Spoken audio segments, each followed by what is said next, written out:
Betapa terkejutnya Guanlin saat melihat Yuju yang sudah kembali sambil melangkahkan kaki ke arahnya. Yuju masih saja menangis tanpa ingin berhenti. Lagi Guanlin kembali terkejut ketika melihat Yuju yang sudah berjongkok sambil menenggelamkan kepalanya dengan lipatan tangannya, kemudian berteriak sambil menangis. Fix. Lin, dia pulang bareng cewek tadi, lirihnya pelan. Emang gue seburuk itu yah, sampai dia gak pernah suka sama gue semurahan itu kali yah menurut dia kalau ngejar dia.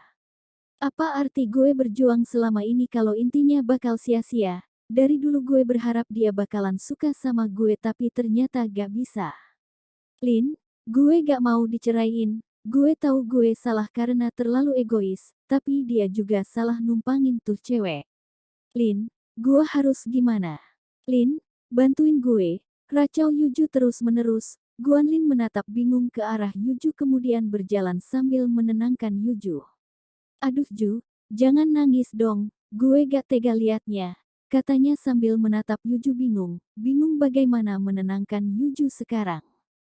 Nenangin Nancy aja gue bingung, apalagi nenangin lo yang notabene-nya bukan pacar gue, kata Guanlin sambil terus menenangkan Yuju.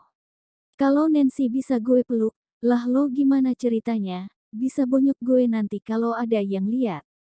Coba jangan salah paham dulu, ditanya baik-baik sama Jungkook, katanya menasehati.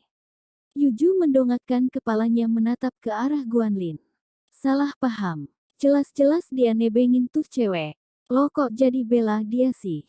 Jelas-jelas dia salah Hicks. Guanlin menggelengkan kepalanya. Memang saat berbicara kepada cewek yang sedang dalam keadaan yang tidak baik akan serba salah. Bukan gitu Ju maksud gue, lo harus bicarain baik-baik sama dia, jangan terlalu egois. Gue gak berhak untuk menghakimi hubungan kalian berdua, coba dipikirin dengan kepala dingin dulu, lo berdua harus dewasa dalam menjalani hubungan. Pemikiran lo jangan yang aneh-aneh dulu, soalnya kalian bukan pacaran yang gampang minta putus gitu aja, lo udah nikah banyak yang harus dipertimbangin.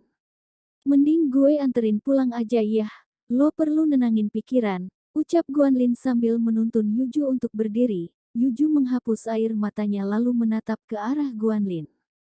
Gak usah Lin, kita harus kerja kelompok, 2 hari lagi udah harus dikumpul, tolak Yuju sambil terus berjalan beriringan bersama. Gak papa Ju, masih banyak yang lain, mereka udah pada dateng kok, tenang lo kali ini gak papa deh cuma numpang nama. Guanlin tersenyum sambil mengarahkan helm miliknya ke arah Yuju. Yuju menerima helm yang Guanlin berikan. Lin gue mau ikut. Gue gak mau jumpa Jungkook dulu. Lo yang bilang harus nenangin diri, gue ke rumah lo buat bikin hati gue tenang. Kalau jumpa dia gue jadi teringat lagi kejadian tadi.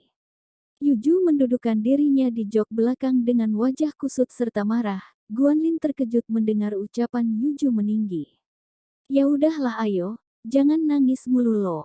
Kegiatan bazar yang diperkirakan berlangsung selama 3 hari kini telah selesai dalam waktu hanya sehari saja. Mungkin hal itu terjadi karena dana yang mereka dapatkan sudah lebih dari cukup untuk diberikan sebagai bantuan. Banyak siswa yang protes akibat berakhirnya acara bazar itu. Mereka sudah berkhayal betapa serunya kegiatan free class yang akan terjadi di saat acara itu. Namun kini itu hanya khayalan karena kini realitanya mereka tetap kembali bergelung dengan banyaknya tugas. Mencoba melupakan pertengkaran yang terjadi malam tadi adalah hal yang Yuju lakukan saat ini, seakan tak ada sesuatu apapun yang dapat dipertahankan saat ini, sudah tak terhitung banyaknya ia melamun sejak kejadian malam tadi. Sang suami yang sudah terlebih dahulu meninggalkan pekarangan rumah sejak pagi tadi melupakan dirinya yang masih terdiam di meja makan, tak berkata apapun dan pergi begitu saja, menyebabkan tanda tanya dari semua orang di dalam rumah itu.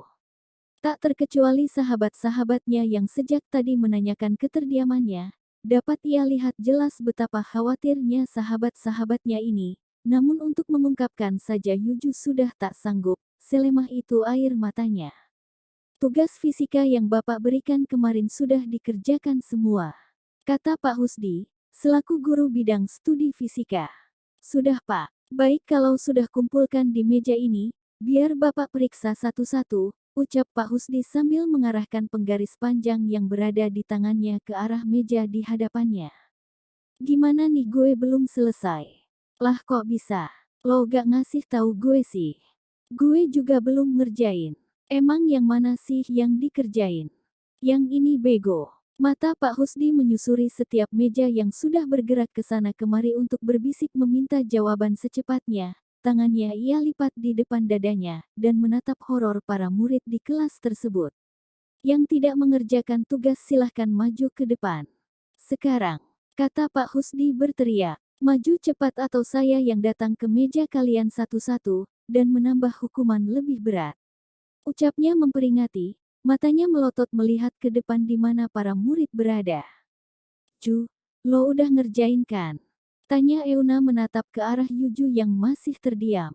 Kalau belum ini lihat punya gue, cepetan, katanya mendesak sambil mengambil buku latihan fisika milik Yuju.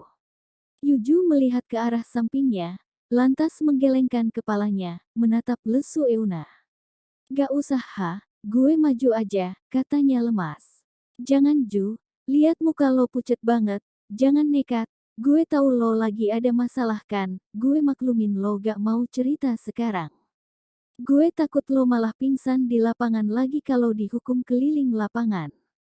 Gak akan, gue sehat kok, kalau gue mau kan gue udah minta dari tadi pagi. Gue juga lagi males, ucap Yuju sambil berdiri dari tempat duduknya dan kemudian berjalan ke depan. Berdiri dengan sejajar di depan sana, menerima segala kemarahan sang guru, terhitung ada 5 orang yang tak mengerjakan tugas. Cek, dasar kalian memang malas sekali mengerjakan tugas.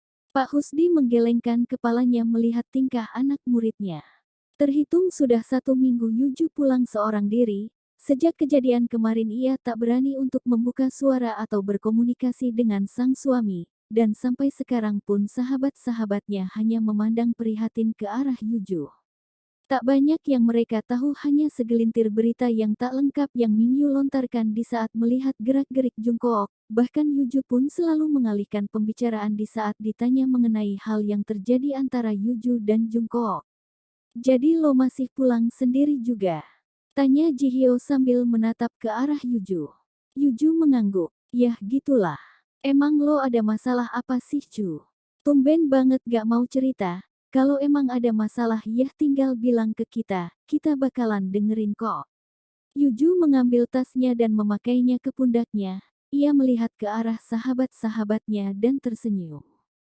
Kali ini gue susah buat jelasin. Gue juga masih belum yakin dengan apa yang jadi masalah gue.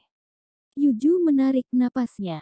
Yang penting kali ini gue harus bisa selesaiin ini sendiri, dan gak mau nyusahin kalian.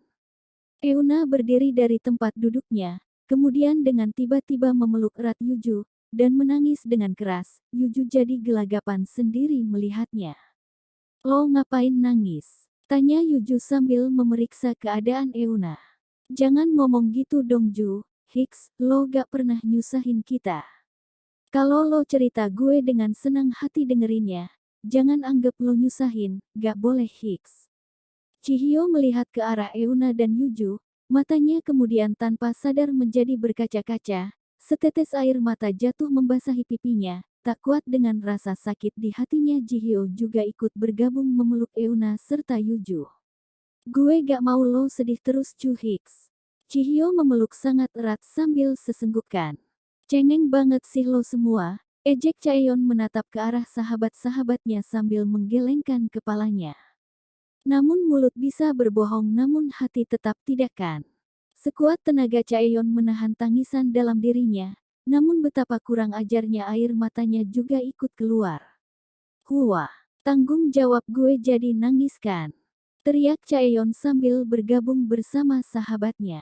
Bersyukurlah hanya ada mereka di dalam ruang kelas ini, kalau tidak bisa dipastikan semua orang akan ikut menitikkan air matanya dan menatap iri pertemanan mereka ini. Langkah kaki Yuju terhenti di saat dirinya melangkah di gang yang cukup sepi dan terpencil ini. Setelah diantarkan oleh Euna ke toko buku dirinya sekarang harus pulang sendirian karena Euna yang harus pulang ketika mendapat pesan mendadak dari sang mama.